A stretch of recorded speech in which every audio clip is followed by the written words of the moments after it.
Assalamualaikum warahmatullahi wabarakatuh. Ingin memperkenalkan diri, nama saya Ayu Puspitasari dengan NIM 3333190074 dari kelas Kimia Dasar A. Di sini saya akan memaparkan materi tentang kinetika kimia part 1 dari poin 1 hingga poin 5. Masuk ke dalam pengertian, laju reaksi memiliki pengertian penting, yaitu bertambahnya konsentrasi produk per satuan waktu, serta berkurangnya konsentrasi reaktan per satuan waktu. Di sini waktunya bisa tergantung soal, bisa dalam bentuk detik ataupun menit.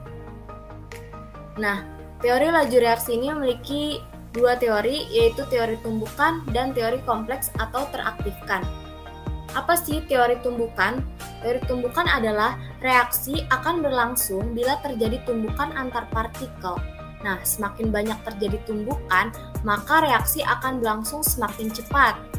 Nah, tetapi tidak semua tumbukan itu menghasilkan reaksi. Hanya tumbukan yang partikelnya mempunyai energi cukup dan posisi yang baik atau tepat yang menghasilkan reaksi. Lalu, apa itu teori kompleks atau teraktifkan? Nah, energi aktivasi atau biasa disingkat dengan EA adalah energi hasil tumbukan minimal yang harus dipunyai partikel agar menghasilkan reaksi. Semakin rendah nilai energi aktivasi, maka reaksi akan berlangsung cepat. Laju reaksi biasanya dinyatakan dalam satuan mol per liter per satuan waktu. Lalu masuk ke dalam faktor yang mempengaruhi laju reaksi. Di sini saya menjabarkan ada 4 faktor yang mempengaruhi laju reaksi. Yang pertama adalah konsentrasi. Di sini adalah konsentrasi reaktan itu semakin tinggi konsentrasinya, maka semakin banyak molekul dalam tiap satuan. Lalu luas permukaan bidang sentuh itu, faktor ini khusus untuk reaksi zat padat. Makin luas bidang sentuh zat padat, maka akan semakin banyak jumlah tumbukan yang terjadi sehingga laju reaksi akan semakin cepat. Lalu suhu. Nah, reaksi kimia itu umumnya lebih cepat jika dilangsungkan pada suhu yang lebih tinggi. Nah, jika suhunya rendah, maka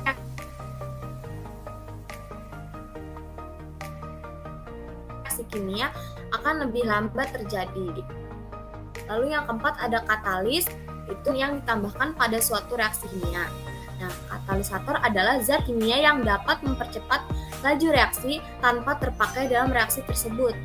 Jika katalis ditambahkan pada reaktan, kedua zat tersebut bereaksi membentuk zat yang sangat mudah bereaksi dengan zat reaktan yang lain. Ini mengapa salah satu alasan katalisator dapat mempercepat suatu reaksi kimia.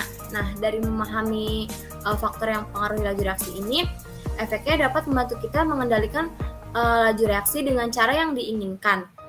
Studi tentang faktor-faktor ini memberikan wawasan penting tentang detail proses di mana suatu reaksi terjadi. Masuk ke dalam sifat reaktan, keadaan fisik zat yang bereaksi penting dalam menentukan reaktivitasnya. Nah, ini ada contohnya, misalnya genangan bensin cair dapat terbakar dengan lancar, tapi uap bensin dapat terbakar secara eksplosif. Dua cairan yang tidak dapat tercampur dapat bereaksi lambat pada antarmuka mereka. Tetapi jika keduanya tercampur dengan baik untuk memberikan kontak yang lebih baik, reaksi akan dipercepat. Lalu di sini ada fosfor putih dan fosfor merah. Ini adalah bentuk padatan yang berbeda atau biasa disebut dengan alotrop dari unsur fosfor. Nah, fosfor putih ini menyala saat terpapar oksigen di udara. Tapi sebaliknya, jika fosfor merah dapat disimpan di tempat terbuka untuk jangka waktu yang lama tanpa reaksi yang nyata. Lalu ada sampel kalium sulfat padat kering atau K2SO4 dan barium nitrat padat kering yaitu BaNO32 dapat dicampur tanpa reaksi yang terjadi selama beberapa tahun. Tapi jika larutan berair dari keduanya dicampur, reaksi terjadi dengan cepat membentuk endapan putih yaitu barium sulfat. Lalu di sini ada hukum laju reaksi berdasarkan konsentrasi. Ekspresi hukum laju reaksi di mana A, B, dan seterusnya adalah reaktan memiliki bentuk umum sebagai berikut. Nah, V sama dengan K, konsentrasi A pangkat X serta konsentrasi B pangkat Y.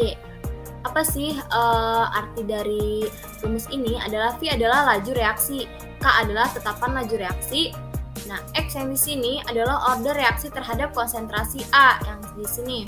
Serta apa itu Y? Y adalah order reaksi terhadap konsentrasi B di sini. Lalu jika X ditambah Y, maka akan dihasilkan yaitu order total atau tingkat reaksi. Nah, apa itu order reaksi? Adalah bilangan pangkat dari faktor konsentrasi dalam persamaan laju reaksi. Jika konsentrasi salah satu zat dinaikkan A kali dan ternyata laju reaksi B kali, maka A order sama dengan B. Lalu di sini ada persamaan laju reaksi. Di sini ada dua contoh soal. Yang pertama, reaksi 2H2 plus 2NO menjadi 2H2O plus N2 mempunyai tahapan reaksi sebagai berikut. Nah, yang pertama itu 2NO plus H2 menjadi N2O plus H2O. Nah, ini kita tulis lambat. Serta ini sudah kita reaksikan 2N2O plus 4H2 menjadi 4H2O plus N2, ini sudah setara. Kita tulisnya cepat.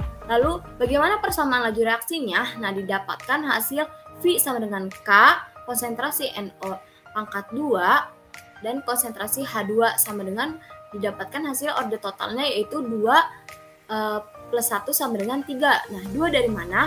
Dari ini, dari konsentrasi NO ini, serta di H2 ini tidak ada, maka ditulis 1, jadi sama dengan 3. Lalu contoh soal yang berikutnya adalah persamaan reaksi kimia H2 plus O2 menjadi 2H2O diperoleh data percobaan sebagai berikut. Nah, untuk mencari order dari soal ini, maka dapatkan data percobaan sebagai berikut. Nah, bisa dilihat di tabel ini. Lalu mencari order H2 itu memiliki syarat. Syaratnya apa? Syaratnya adalah dari data O2 tetap.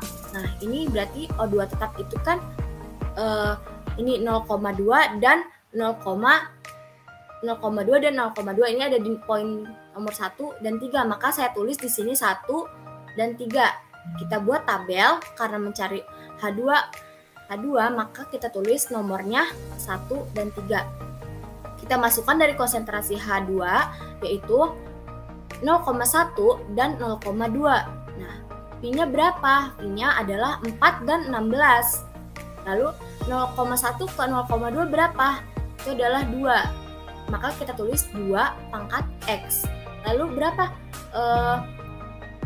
Laju P-nya, maksud P-nya, laju reaksinya adalah 4 dan 16. Berapa? 4 ke 16 itu berarti kan 4. Nah, kita tulis 4, maka didapatkan hasil untuk order H2 adalah 2. Lalu kita di sini mencari O2. Nah, syaratnya apa? Syaratnya adalah data H2 tetap. Ini ada di poin nomor 1 dan nomor 2. Maka kita bisa tulis di sini poin 1 dan 2. Lalu kita masukkan konsentrasi O2-nya. Konsentrasi O2 berapa? 0,1 dan 0,4 karena di sini poinnya poin nomor 1 dan poin 2. Lalu diketahui V-nya adalah 4 dan 4. 0,2 ke 0,4 berapa? 2. Kita tulis di sini 2. Maka di sini saya sudah tulis X, di sini saya tulis Y. Nah, ini sama dengan 1. Didapatkan hasil sama dengan Y sama dengan 0. Lalu persamaan laju reaksi dari soal ini adalah V sama dengan K konsentrasi H2 pangkat 2. Didapatkan order totalnya adalah 2 ditambah 0 sama dengan 2. Ini kita masukin 2 ini dan 2 yang ini. Didapatkan hasilnya 2. Cukup sekian presentasi dari saya, kurang lebihnya mohon maaf. Wassalamualaikum warahmatullahi wabarakatuh.